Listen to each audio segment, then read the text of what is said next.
Humayun Saeed's wife Samina Humayun is also a famous director and producer, and she is also making her own plays.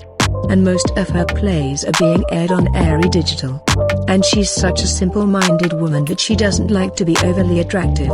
If we talk about her age, then Samina Humayun is now 45 years old. On the other hand, her husband is 49 years old. While he has done a stellar performance in the drama Tumho with top actress Ezra Khan in early 2020, which has broken almost all records of success. Humayun Saeed's wife Samina Humayun does not like to be active on Instagram. She only appears to be busy with her project or appears on social media in an interview. A few months ago, Humayun Saeed's brother Salman Saeed also started his married life by marrying Alina. And he has also come with his wife Tanida Yazia's morning show.